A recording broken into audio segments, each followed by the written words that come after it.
4 qui a pour titre « Ne jouons pas avec le feu ». Voilà, j'aime beaucoup dans les titres retrouver des expressions, des choses qui font écho, qui retiennent un petit peu notre attention. Ne jouons pas avec le feu, et on va voir bien sûr de quel feu il s'agit ce soir. On connaît bien l'expression que je viens de citer, qui désigne bien celui qui va prendre des risques pour l'inutile, qui va jouer avec ce qui peut faire mal, ce qui peut brûler, c'est la caractéristique du feu, et qui peut même faire un retour de flamme, donc revenir contre nous, jouer avec un danger conscient. Parce que quand on joue avec du feu, à part le tout petit qui n'a pas conscience, l'homme qui veut maîtriser le feu peut vouloir, justement, pensant trop bien le maîtriser, jouer avec. On parlera premièrement du feu qui ne s'éteint point. Il est à différencier du feu qui ne consume point. C'est différent. Celui du buisson ardent est un feu qui ne consume pas, mais celui de l'enfer est celui qui ne s'éteint pas. Il ne s'arrête jamais, ce feu-là. Et Jésus dira, craignez celui qui, après avoir tué, a le pouvoir de jeter dans la géhenne. Oui, je vous le dis, c'est lui que vous devez craindre. Luc chapitre 12, verset 5. La géhenne, c'est un mot qui revient souvent dans les évangiles pour évoquer justement ce lieu où il y a un feu qui ne s'éteint point. Et ce n'est pas anodin qu'un nom comme celui de la géhenne soit évoqué pour parler de l'enfer, de l'étang de feu et de soufre. Voilà, c'est d'autres expressions. Mais la géhenne fait appel à une réalité que tout Israélite connaissait, à savoir la vallée qui était au sud de Jérusalem, la vallée de Gué-Imon, G-N, Gué-Imon, qui s'appelle donc la vallée de la lamentation, au sud-est de Jérusalem, dans laquelle se pratiquaient les sacrifices faits au dieu Moloch, lorsque le peuple était en pleine dérive. Et à ce dieu-là notamment, qu'est-ce qui se passait? J'avais eu l'occasion de montrer dans une autre série une reconstitution dans un film de ce qui se faisait. Eh bien, il y avait une grande statue avec une possibilité d'une trappe qui s'ouvre au niveau de la bouche, et on mettait ici les filles, que l'on immolait ensuite par le feu, la trappe se refermait, et l'enfant était jeté dans le feu au sein même de la statue. Vision horrible, mais c'était ce qui se pratiquait au sud-est de la ville de Jérusalem. Le dieu Moloch. Et cette vallée-là, eh bien, au travers du roi Josias, qui va être saisi par le Seigneur, elle va être transformée en un dépotoir. En un dépotoir, il va profaner quelque part, du coup, le sanctuaire donc, qui est réservé aux dieux étrangers, et il va faire en sorte qu'on y brûle des cadavres d'animaux. Donc, il n'y a plus la possibilité d'avoir un lieu saint pour les dieux étrangers. Et c'est là que vont être déversés ensuite les déchets de la ville de Jérusalem. Et on va donc y mettre un feu qui va être continuellement entretenu, puisque les déchets, il y en a toujours. Donc ça va être alimenté comme cela. Et c'est un feu qui ne s'arrêtait jamais dans cette vallée-là. Donc quand Jésus évoque la géhenne, ils savent de quoi il parle. Il parle d'un feu qui ne s'éteint pas. Je vous cite le contexte donc, de Josias, 2 Rois 23:10. Le roi Souya Tophet, donc c'est le nom justement sacré, c'est l'air sacré, qui est une aire à l'air libre, donc il n'y avait pas de temple construit, c'était à l'air libre, mais il y avait là quand même une aire sacrée pour sacrifier, donc, et Tophet, ça signifie lieu pour brûler ou bûcher. Donc on est vraiment dans ce contexte du feu qui ne s'éteint pas, donc dans la vallée des fils de Imon, afin que personne ne fasse plus passer son fils ou sa fille par le feu en l'honneur de Moloch. Le peuple d'Israël, ayant peur du feu divin, que l'on a vu hier, et n'ayant pas cette crainte pour pouvoir s'approcher et se dire « mais ce feu-là ne nous détruira pas », préférait être très sérieux avec le feu et donc à voir un autre Dieu où même leurs enfants étaient livrés, quelque chose de tellement inconcevable. Et même, il y a un passage dans les prophéties qui m'interpelle toujours, où Dieu dit, ça ne m'est même pas venu à la pensée. Ce type d'acte ne m'est pas venu à la pensée, c'est Dieu qui parle au travers de la bouche. Je crois que c'est d'Ésaïe. Ces choses ne sont même pas venues à l'esprit. Qui est celui qui a dit cela? Bien sûr, c'est Satan. Il est une réalité dont nous aimons peut-être plus ignorer l'existence, c'est donc celle de l'enfer, le lieu préparé par l'Éternel pour Satan et tous les anges qui l'ont suivi dans la rébellion. Et c'est donc aussi le Dieu qui recevra tous les êtres humains qui restent dans cette rébellion. Et on va lire maintenant dans l'Évangile selon Matthieu, chapitre 25, justement ce qui se passera. On a parlé du jour de l'Éternel, ce jour où il y aura du feu qui se manifestera, la colère, la justice de Dieu. Et au chapitre 25, verset 31, nous avons une scène qui est décrite par Jésus sur justement cette fin et un certain tri qui va se faire. Vous êtes avec moi, Matthieu 25, verset 31. Lorsque le Fils de l'homme viendra dans sa gloire, et on sait que sa gloire peut être de feu, on l'a vu, avec tous les anges qui eux aussi ont une caractéristique, en tout cas les séraphins, c'est d'être des êtres de feu. Il s'assiera sur le trône de sa gloire. Toutes les nations seront assemblées devant lui. Et voilà ce qu'il fera, il séparera les uns d'avec les autres, comme le berger sépare les brebis d'avec les boucs. Il mettra les brebis à sa droite, les boucs à sa gauche. Alors le roi dira à ceux qui seront à sa droite, « Venez, vous qui êtes bénis de mon Père, prenez possession du royaume qui vous a été préparé dès la fondation du monde. Car j'ai eu faim et vous m'avez donné à manger, j'ai eu soif, vous m'avez donné à boire, j'étais étranger, vous m'avez recueilli, j'étais nu, vous m'avez vêtu. J'étais malade, vous m'avez visité, j'étais en prison, vous êtes venus vers moi. » Les Juifs lui répondront, « Seigneur, quand avons-nous vu avoir faim? T'avons-nous donné à manger ou avoir soif? T'avons-nous donné à boire? Quand avons-nous vu étranger? T'avons-nous recueilli ou nu et t'avons-nous vêtu? Quand avons-nous vu malade ou en prison et sommes-nous allés vers toi? » Et le roi leur répondra, « Je vous le dis en vérité, toutes les fois que vous avez fait ces choses à l'un de ces plus petits de mes frères, c'est à moi que vous les avez faites. » Ensuite, il dira à ceux qui seront à sa gauche, « Retirez-vous de moi, maudits, allez dans le feu éternel qui a été préparé pour le diable et pour ses anges. Car j'ai eu faim et vous ne m'avez pas donné à manger. J'ai eu soif, vous ne m'avez pas donné à boire. J'étais étranger et vous ne m'avez pas recueilli. J'étais nu, vous ne m'avez pas vêtu. J'étais malade et en prison, vous ne m'avez pas visité. » Ils répondront aussi, « Seigneur, quand avons-nous vu avoir toutes ces conditions-là » Verset 45, il leur répondra, « Je vous le dis en vérité, toutes les fois que vous n'avez pas fait ces choses à l'un de ces plus petits, c'est à moi que vous ne les avez pas faites. Et ceux-ci iront au châtiment éternel, mais les justes à la vie éternelle. Amen. » Voilà la description de ce qui va se passer de manière imagée au travers des boucs et des brebis.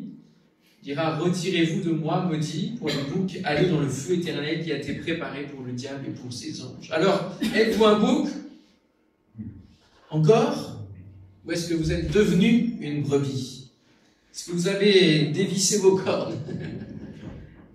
À quoi voulons-nous que notre vie ressemble? Est-ce que c'est jouer avec un danger conscient? Ou est-ce que c'est servir avec une bénédiction inconsciente? Puisque là, on voit que l'on fasse des choses ou qu'on ne fasse pas des choses, derrière, il y a des conséquences dont nous n'avons pas forcément conscience. Quand nous aidons l'un, l'autre, on entendait aujourd'hui Jean-Paul qui disait ne pas savoir dire non quand on lui demandait un service. J'en connais d'autres qui ne savent pas dire non quand on demande un service. Est-ce que vous êtes comme cela et finalement vous allez hériter d'une bénédiction qui va être déposée sur votre vie au jour justement du jugement? Ou est-ce que vous êtes indifférent à ce qui peut se passer autour de vous et être un petit peu comme le riche vis-à-vis de Lazare qui était à sa porte? Les deux ont eu une destinée, une destination éternelle complètement différente, à l'opposé. L'un était dans les flammes, hein, il va dire « je souffre cruellement dans cette flamme, si seulement je peux boire une seule goutte d'eau ». Et puis l'autre, dans le sein d'Abraham, était dans le repos. Nous sommes donc sur deux profils très différents en termes de comportement. Et j'ai recherché un petit peu les comportements qui concernent le bouc, les chèvres. Et en fait, on est véritablement dans cet adage, qui pourrait être l'adage des boucs. Les limites sont faites pour être dépassées. C'est sur un site d'élevage de boucs que j'ai pris ça. Donc, c'est des connaisseurs, hein, d'accord ? En effet, son esprit épris de liberté et sa curiosité le poussent souvent à l'exploration au-delà des limites fixées, juste pour voir ce qu'il y a derrière. Et tout est prétexte pour affirmer la dominance comme la priorité d'accès à la nourriture ou à l'eau. C'est une compétition permanente dans le monde des boucs. Les boucs dominés ont souvent du mal à accéder à la nourriture et peuvent se faire chahuter, parfois violemment, particulièrement lorsqu'il s'agit de nouveaux venus. C'est un animal joueur qui aime être en hauteur et aller sur le flanc des rochers. Je ne sais pas trop si j'ai fait la description des boucs ou de notre monde d'êtres humains, n'est-ce pas? Vous ne trouvez pas?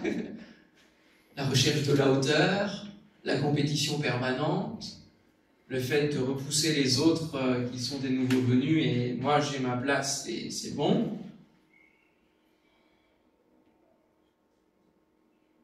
Aller au-delà des limites fixées, goûter au danger, au plaisir de ce monde, jouer avec le feu. C'est naturel chez le bouc, et c'est malheureusement naturel chez l'être humain. L'homme ne descendrait-il pas du bouc finalement, plutôt que du singe? C'est à se poser comme question. D'ailleurs, le diable et ses démons ne sont-ils pas représentés en l'image d'Épinal, et d'ailleurs, par des boucs, ou en tout cas ayant des cornes, ayant des pieds de bouc, et certaines manifestations démoniaques qui ont été rapportées ramènent véritablement cette description-là. Elle ne vient pas de nulle part. Alors il est temps de devenir une brebis. Et là, je n'ai pas été sur un site internet pour avoir un caractère des brebis, parce que la parole en parle beaucoup plus que les boucs. Vous savez quel est ce caractère de la brebis qui est docile, qui va suivre le troupeau, qui va écouter la voix de son maître.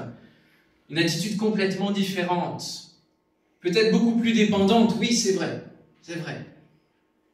D'ailleurs, l'expression « suivre comme un mouton » n'est pas forcément une expression, si on vous l'attribue, qui est très avantageuse. Il faut faire preuve de discernement pour écouter la bonne voix du bon maître. C'est vrai. Mais l'attitude est complètement différente. Beaucoup plus vulnérable. Ça va où on lui dit d'aller. Elle obéit au doigt et à l'œil du berger. Mais n'est-ce pas mieux? Les dangers, elle ne les craint pas. Elle est tranquille parce que son berger est là pour la défendre.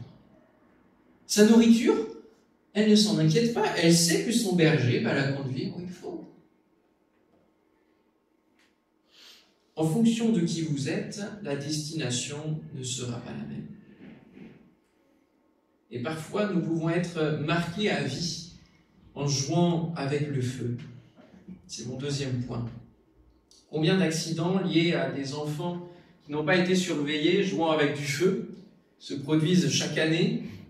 Feu de cheminée, feu à l'extérieur de la maison, retour de flammes, feu d'artifice aussi. J'entendais l'histoire d'une famille qui avait perdu ses enfants, je crois que c'est 3 enfants, à un feu d'artifice qui avait été organisé dans leur ville, parce qu'ils n'étaient pas au bon endroit et ça n'avait pas été sécurisé. Imaginez, on vient pour célébrer et puis là, des artifices prennent vos enfants. 3 enfants. Quel anniversaire douloureux. Ses parents sont marqués à vie. Et vous pouvez retrouver différentes histoires comme ça qui montrent qu'on ne peut pas maîtriser le feu tout le temps. Surtout un enfant. Et nous qui sommes des enfants spirituels dans ce monde et qui nous tâtonnons bien souvent à comprendre le monde spirituel, Combien il ne faut pas jouer avec le feu et penser le maîtriser. J'ai retenu l'histoire de Grégory Montagna sur France Bleu qui a été brûlé à l'âge de 5 ans parce qu'il voulait faire comme son voisin en brûlant des herbes. Le retour de flamme lui a brûlé le visage et les bras. Il est marqué à vie par cet événement. Et malgré les opérations, les marques restent. Il est marqué à vie. Le comble, c'est que son père était pompier. Combien la culpabilité a dû être forte chez le père. Autre comble, ce Grégory est devenu cracheur de feu. C'est pour ça que je vous le raconte, parce que c'est quand même fou. Alors, c'est peut-être une certaine manière de catharsis, je ne sais pas, d'appréhender à nouveau le feu qui l'a brûlé petit. Une revanche sur la vie, mais une revanche qui pourrait encore lui coûter la vie. Nous pouvons être comme cet enfant, comme ce Grégory, dans le domaine spirituel. Cela nous dépasse et nous pensons pouvoir gérer notre vie, gérer les éléments, connaître tous les mystères de l'au-delà. Mais la réalité, c'est que nous ne connaissons rien. Et nous jouons pourtant les sachants. Et notre monde joue de plus en plus les sachants et donne accès à tous à un mélange spirituel tellement détonnant, tellement explosif. Quand vous regardez dans les rayons des librairies, des chaînes de librairies, le rayon le plus en vogue, celui qui fonctionne le plus, qui rapporte le plus actuellement, c'est celui de l'ésotérisme. En plein cœur du Salon du Livre de Paris, alors que les religions étaient reléguées dans un salon hors les murs, en plein cœur, vous aviez un carré sur l'ésotérisme. Aujourd'hui, on vend à vos enfants et petits-enfants, dans les rayons jeunesse, des pierres, des oracles, tout ce que vous voulez. On veut jouer avec le feu, mais on n'en a pas conscience. On n'a pas conscience du danger spirituel. Aujourd'hui, nous qui avons cette conscience, nous devons alerter. Et pour chaque expérience extrême dans ce monde, eh bien, nous pouvons garder des traces à vie dans notre corps, mais aussi dans notre âme et notre esprit. Consommation excessive, fornication, occultisme, usage contre nature, le péché marque à vie et fait des ravages. Si nous ne veillons pas sur notre cœur, nous pouvons être tellement marqués que nous ne voyons plus le péché comme péché. Et nous pouvons, parfois même en tant que chrétiens, continuer d'être chrétiens, mais sans chercher la sanctification. Parce que nous ne sommes plus conscients. Il y a une part d'endurcissement, d'aveuglement.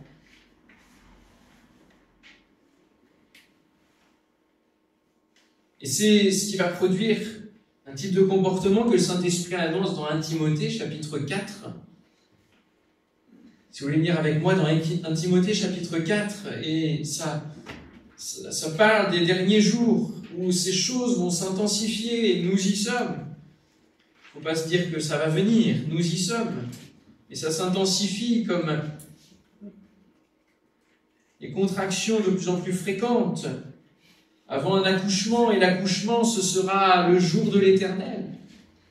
1 Timothée, chapitre 4, verset 1er, et l'Esprit dit expressément, de manière ardente, de manière forte, intense, que dans les derniers temps, quelques-uns abandonneront la foi. Ici, il ne s'agit pas de parler des non-croyants, il parle des croyants abandonneront la foi pour s'attacher à des esprits séducteurs et à des doctrines de démons, par l'hypocrisie de faux docteurs portant une marque à vie, celle de la flétrissure.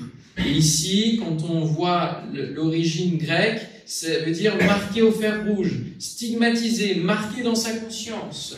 Ceux dont l'âme est stigmatisée par les marques du péché, qui transportent avec eux la conscience perpétuelle du péché, flétri, brûlé, desséché. Voilà les 3 définitions qui peuvent sortir de cette expression.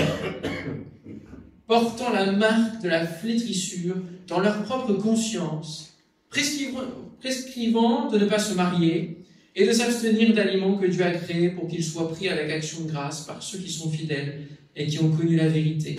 Car tout ce que Dieu a créé est bon, et rien ne doit être rejeté, pourvu qu'on le prenne avec action de grâce, parce que tout est sanctifié par la parole de Dieu et par la prière. Et là aussi, il ne faut pas se croire au-dessus en tant que chrétien des autres, parce que, ou se dire je ne serai pas atteint par une doctrine de démon, je la verrai bien venir. Mais c'est tellement subtil. Parfois le feu au début ne fait pas de bruit, puis il arrive d'un coup et il vous encercle. C'est tellement subtil. Et parfois quand j'entends des discours de droite, de gauche, dans l'Église, parfois on pourrait être tenté de se dire, bah oui, il y a plusieurs courants d'interprétation, il y a plusieurs choses, et bon, je ne suis pas le seul à détenir la vérité, c'est vrai, c'est vrai. Mais attention, il faut quand même définir la vérité, elle a un cadre, la parole de Dieu, et on ne peut pas la déformer. Et quand j'entends prescrivant de ne pas se marier, j'entends quelqu'un qui me disait il y a quelques années que, bien sûr, qu'il pouvait coucher avant le mariage parce que, bien, Marie, Joseph, tout ça, ils n'étaient pas, voilà, elle a conçu un enfant, ils n'étaient pas mariés, voilà l'argument sur lequel on s'appuie. Mais non, on ne peut pas s'appuyer là-dessus.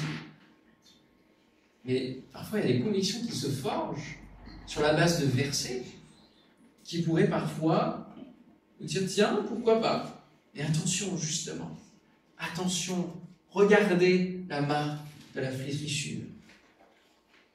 C'est cela qui est le signe. Il y en a qui vont dire, c'est le même feu. Le feu de l'enfer, le feu divin, c'est du feu, c'est le même feu.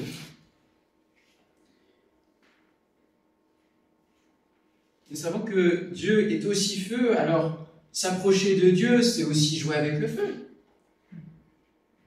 En fait, Dieu, le diable, c'est un peu des dieux qui se combattent, c'est un peu la même chose.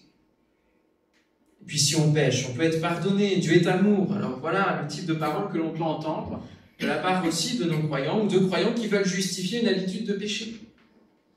Et ce qu'il faut bien comprendre, c'est qu'en jouant avec le péché, c'est avec Dieu que nous jouons, et là, ça peut devenir très grave. Très très grave. Non seulement jouer avec le péché, c'est grave pour nous-mêmes, pour notre destinée, mais jouer avec Dieu, c'est encore plus grave. Nous pensons pouvoir maîtriser le feu divin, négocier avec lui quand viendra l'éternité. Et j'aimerais citer et lire avec vous dans Lévitique chapitre 10, verset 1er, une histoire qui va mettre un petit coup d'arrêt peut-être sur l'eau que l'on met dans le vin de notre relation avec Dieu, où on amène la justification, de la bonhomie de Dieu sur le regard qu'il a sur le péché. Il y a bien deux feux distincts. Lévitique 10, verset 1er, Nadab et Abihu, deux des fils d'Aaron, prirent chacun son encensoir, ils mirent des braises incandescentes sur lesquelles ils répandirent de l'encens. Ils présentèrent ainsi à l'Éternel un feu étranger, un feu profane, en contradiction avec ce qui leur avait été ordonné. Alors une flamme jaillit de devant l'Éternel et les consuma. Ils périrent là devant l'Éternel. Moïse dit à Aaron, voyons se réaliser ce que l'Éternel a annoncé lorsqu'il a déclaré « Ma sainteté doit être respectée par tous ceux qui s'approchent de moi, et je manifesterai ma gloire aux yeux de tout le peuple. » Aaron garda le silence. Aaron n'a pas eu trop le droit, au moment même, de pleurer sur ses fils, parce que l'acte qui leur a donné la mort était prévisible, était annoncé. Comme j'ai dit, Dieu ne cache pas, Dieu ne fait pas des coups fourrés. Et il avait annoncé ce qui pouvait arriver si on déborde du calme du temple. Et nous allons voir dans les jours qui viennent, à partir de demain soir, que nous sommes véritablement le temple du Saint-Esprit. Il ne faut pas jouer avec cela. Quand Dieu nous donne une vie nouvelle, et qu'il veut faire de nous le temple de son esprit, nous ne pouvons pas accueillir d'autre chose que son esprit. Nous ne pouvons pas accueillir d'autre chose, d'autres feux. Ce n'est pas possible. Parce que Dieu est saint et il est jaloux. Il est un feu dévorant. Ma sainteté doit être respectée par tous ceux qui s'approchent de moi. Alors on pourrait me rétorquer, oui mais attends, ça c'est l'Ancien Testament, c'était du temps des sacrifices, Jésus est venu depuis. Il n'en reste pas moins que nous sommes le temple du Saint-Esprit, que le temple a un fonctionnement précis qui correspond à celui qui est dans le ciel, parce qu'il y a un temple dans le ciel. Il y a aussi un autel dans le ciel. Nous le verrons.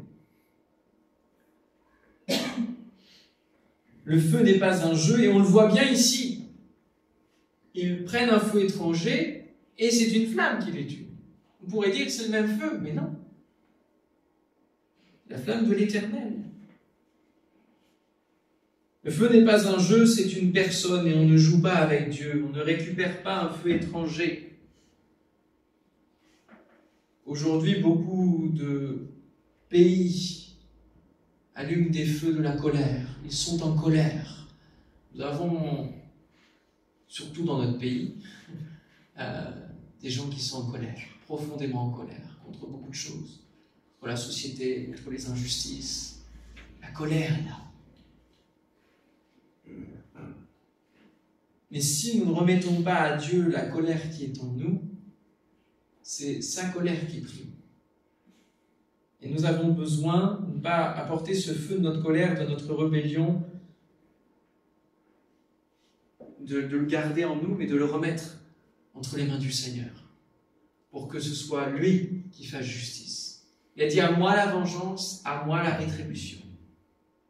Et donc nous devons déposer les feux qui sont, en tout cas les éteindre avec l'aide du Seigneur qui sont en nous, et recevoir la guérison. Alléluia, pour que ce soit juste son feu bienfaisant qui réchauffe, qui soit là dans nos vies.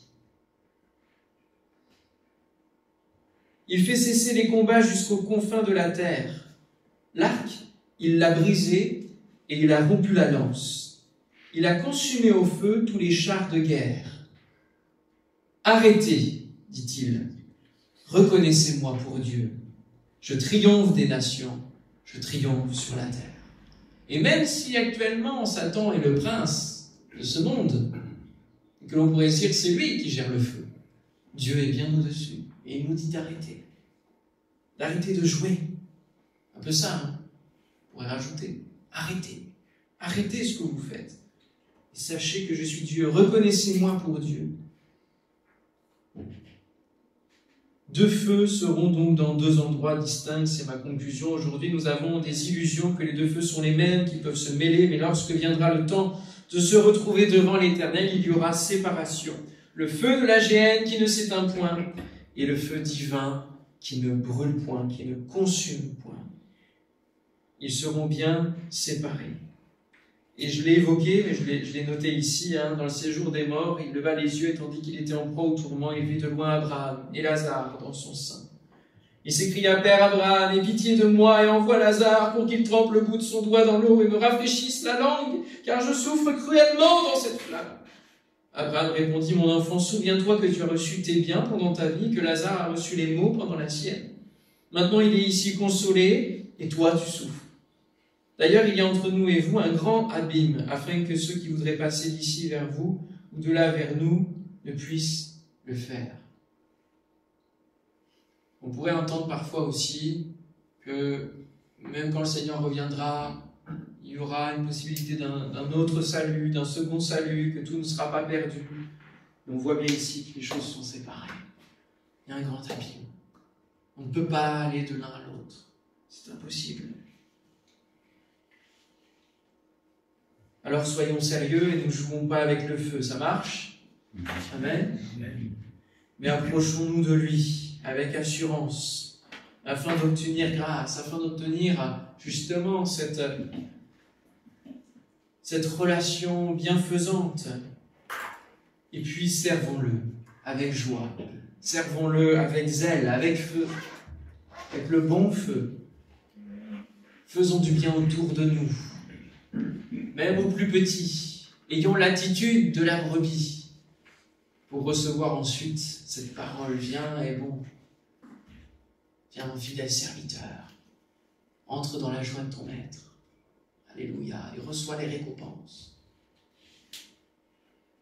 Qu'a fait le riche de ses biens sur terre? Il en a profité pour lui-même, il n'a rien partagé. La conséquence, c'est qu'il a souffert. Il a méprisé l'autre, il a une attitude et il a souffert. Il n'a pas pris conscience de la vie d'après. Et puis Lazare, lui, bien, il a eu des souffrances, il est passé par le feu. Et parfois, on se dit, Seigneur, épargne-moi l'épreuve, épargne-moi le feu. Et l'apôtre dit, il vaut mieux passer maintenant par le feu et atterrir au bon endroit que de refuser finalement et rester tel qu'on est dans notre caractère et puis être sauvé comme au travers du feu sans avoir aucune récompense. Ça marche? Amen. Un peu lourd ce que je viens d'annoncer, mais il faut l'entendre. Il faut l'entendre, c'est sa parole. Et Seigneur, nous te prions afin que nos cœurs ne s'endurcissent pas face à ta parole bienfaisante, mais que nous puissions considérer où nous en sommes encore dans nos existences, dans nos vies, et dans la gestion de nos émotions, ce que nous en faisons, comment nous les apportons près de toi, comment nous venons près de toi pour pouvoir bien les gérer, parce que nous ne pouvons pas gérer nous-mêmes nos propres vies, nous ne pouvons pas maîtriser le feu. Seigneur, nous avons besoin d'être en toi et d'être intègre vis-à-vis de toi. Seigneur, nous pouvons parfois refuser l'épreuve. Mais Seigneur, si c'est ta volonté, si tu le permets, c'est que nous avons des choses à en ressortir. Certes, c'est une souffrance, c'est un maux, c'est un mal. Mais Seigneur, toi, tu es là. Et tu as prévu toutes choses pour que nous puissions en sortir, pour que nous puissions traverser, pour que nous puissions survivre.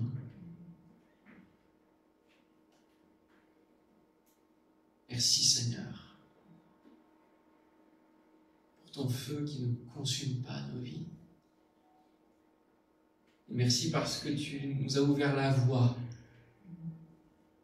pour survivre au feu de l'enfer, au feu de la géhenne. Alors que nous pouvons lire des sacrifices au dieu Moloch, pour passer les fils, les filles par le feu, nous pouvons très bien l'interpréter dans nos situations de vie aujourd'hui, où parfois nous sacrifions des choses qui pouvaient être utiles. Parfois nous gâchons des bénédictions que tu nous as confiées, parce que nous nous tournons vers autre chose et finalement nous perdons le temps que tu voulais que nous consacrions pour toi, pour ton œuvre. Seigneur, parfois c'est tellement difficile de séparer les feux. Parfois on aimerait avoir différentes choses, et puis toi aussi là, parce qu'on t'aime. Mais Seigneur, je te prie pour que tu nous aides Amen. à bien séparer les feux, Seigneur. Au nom de Jésus, viens nous aider. Nous sommes si vulnérables, si fragiles, et parfois tellement tentés. Oh Seigneur, donne-nous de t'être agréable. Et Seigneur, de ne pas te faire de mal, Seigneur. Parce que jouer avec le feu, jouer avec le péché, jouer avec aussi la tentation, regarder trop longtemps cette tentation, nous amène à te blesser, à te faire couler des larmes. Seigneur, que nous puissions courir toujours vers toi, alors que la tension de la tentation est là, alors que le péché peut être à notre porte. Seigneur, que nous ayons la bonne attitude, non pas celle de Caïn, mais celle d'Abel, Seigneur mon Dieu, qui t'a porté une offrande que tu as agréée. Seigneur, donne-nous de t'apporter des offrandes que tu as agréées. Seigneur, que nos vies soient des offrandes lorsque nous te servons, lorsque nous servons notre prochain, qu'elles soient des offrandes, Seigneur mon Dieu, pour toi. Au nom de Jésus. Merci, Père, de restaurer celui qui aujourd'hui ressent de la culpabilité dans son cœur, dans son âme, et que l'œuvre de l'Esprit Saint amène la repentance, puis le pardon, alléluia, la guérison de nos maux. Que ton nom soit béni, Seigneur, pour l'œuvre que tu fais ce soir dans nos vies. Amen. Chacun personnellement. Gloire à toi, Jésus.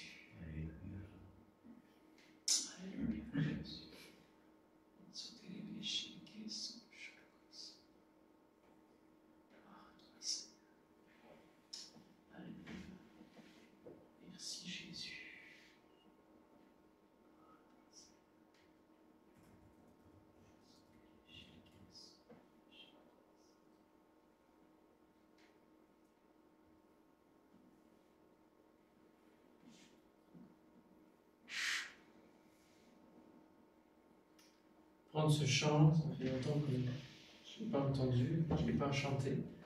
Il me vient là.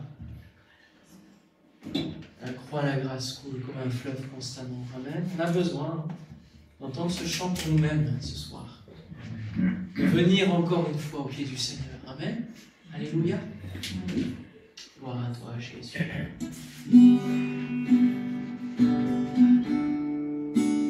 De la croix, la grâce coule comme un fleuve constamment pour venir en foule un plein pardon vous attend pour venir en foule un plein pardon vous attend. Espoir pour le plus coupable, espoir pour tout malheureux, espoir de Christ adorable, pour brigand ou précieux, espoir de Christ adorable, pour brigand. Oui, pour tous la grâce abonde, à tous le ciel est ouvert, pour tous les pécheurs du monde, le Rédempteur a souffert, pour tous les pécheurs du monde.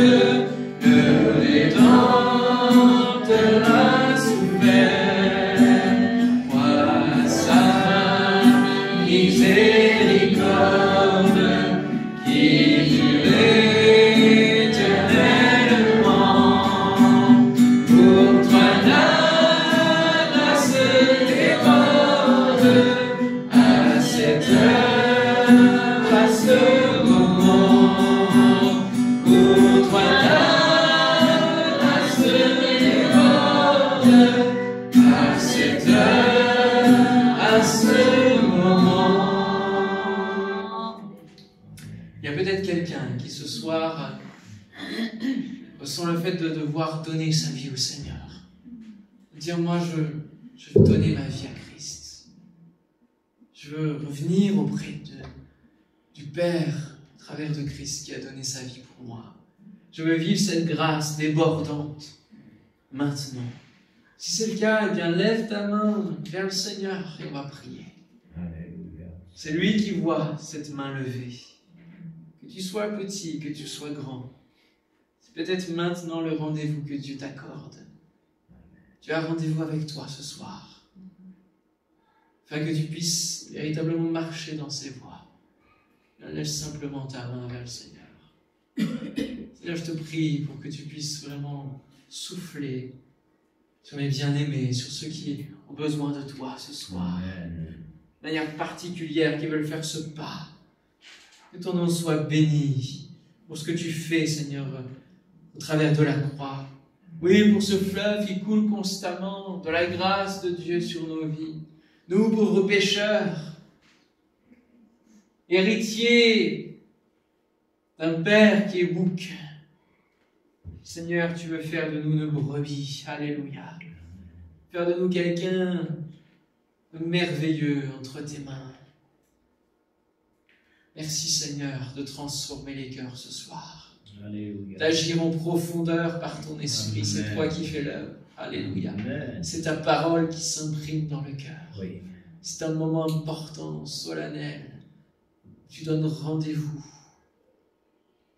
Que ton nom soit béni. Amen. Amen. Amen. Alléluia.